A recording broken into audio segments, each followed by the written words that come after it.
ഇപ്പോൾ ഷാഫി പറമ്പിൽ MP ആണ് നമ്മളോടൊപ്പം ഉള്ളത്. ഷാഫി, എങ്ങനെയുണ്ട് ഈ രാഷ്ട്രീയത്തെ എങ്ങനെ കാണുന്നു? അല്ല, അതിനകത്ത് പറഞ്ഞ പ്രധാനപ്പെട്ടൊരു കാര്യം, വെറുപ്പിൻ്റെ ഫാക്ടറിയിൽ നിന്ന് മാറി സ്നേഹത്തിൻ്റെ കടയിലേക്ക് വരുന്നു, അവിടെ ഒരു അംഗത്വം എടുക്കുന്നു എന്നുള്ളതാണ്. അതൊരു ഐഡിയോളജിക്കൽ ചേഞ്ചാണ്, കേവലം ഒരു പാർട്ടി മാറ്റമല്ല. കാരണം കേവലം പാർട്ടി മാറ്റത്തിൻ്റെ പരിഗണനയിൽ വെക്കാൻ പറ്റിയ ഒന്നല്ല BJPയും കോൺഗ്രസ്. കാരണം ഒരിക്കലും മീറ്റ് ചെയ്യാത്ത, ഒരിക്കലും സമരസപ്പെടാത്ത, ഒരു തരത്തിലും യോജിക്കാൻ കഴിയാത്ത രണ്ട് പരിപൂർണവും വ്യത്യസ്തമായിട്ടുള്ള ആശയങ്ങളാണ്. അപ്പോൾ അതിനൊരു രാഷ്ട്രീയ പാർട്ടി ചേഞ്ച് കൊണ്ട് മാത്രം കാര്യമില്ല, ആശയപരമായ മാറ്റം. അപ്പോൾ അദ്ദേഹം ഈ പാർട്ടി മാറ്റത്തെ സംബന്ധിച്ച് പറഞ്ഞതിൽ ഏറ്റവും പ്രധാനപ്പെട്ട വാചകങ്ങൾ ഈ ഐഡിയോളജിക്കൽ ചേഞ്ചിനെ പറ്റിയാണ്.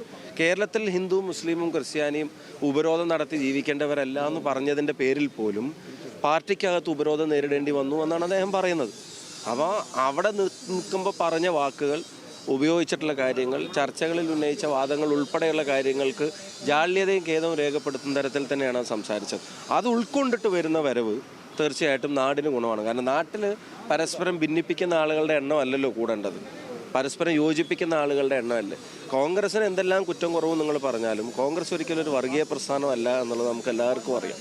ഒരു തീവ്ര പ്രസ്ഥാനമല്ല കോൺഗ്രസ് എല്ലാവരും കൂടെ ഉൾക്കൊള്ളുന്ന, വിശാലമായി ചിന്തിക്കാൻ പ്രേരിപ്പിക്കുന്ന, അതിൻ്റെ സംഘടനാപരമായ മറ്റ് കമ്പാരിസങ്ങളിൽ ചിലപ്പം പോരായ്മയും പ്ലസും മൈനസും ഒക്കെ ഉണ്ടെങ്കിലും ഐഡിയോളജിക്കലി ഇന്ന് അദ്ദേഹം തന്നെ സൂചിപ്പിച്ചതുപോലെ ഈ രാജ്യത്തിൻ്റെ ജനതയുടെ DNA-യിലുള്ള പാർട്ടിയാണ് കോൺഗ്രസ്. ഈ പാലക്കാട്ട് അദ്ദേഹത്തിന് വലിയ സ്വാധീനമുണ്ട്, വലിയ ബന്ധുബലമുണ്ട്, വലിയ സൗഹൃദ വലയമുണ്ട്. അതൊക്കെ എങ്ങനെ ഈ ഘട്ടത്തിൽ പെട്ടെന്ന് ഗുണം ചെയ്യാൻ കഴിയും? ഞങ്ങളെ സംബന്ധിച്ചിടത്തോളം ഈ തെരഞ്ഞെടുപ്പ് ഇപ്പോൾ ഇങ്ങനെ ഒരു പ്രഖ്യാപനം വരുന്നതിന് മുമ്പ് തന്നെ നമ്മൾ ഇന്നലെ പറഞ്ഞത് ഉൾപ്പെടെ ഞങ്ങൾക്ക് കംഫർട്ടബിൾ ആയിട്ടാണ് ഈ തെരഞ്ഞെടുപ്പ് പ്രവർത്തനവും അതിന് ജനങ്ങളുടെ റെസ്പോൺസും പോയിക്കൊണ്ടിരിക്കുന്നത്.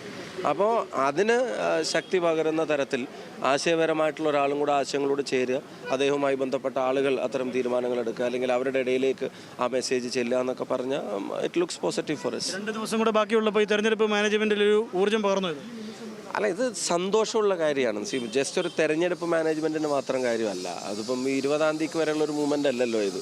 ഞാൻ നേരത്തെ പറഞ്ഞ ആ ഒരു വെറുപ്പിൻ്റെ ഫാക്ടറി എന്നവരെ പറ്റി പറഞ്ഞത് രാഹുൽ ഗാന്ധിയാണ്.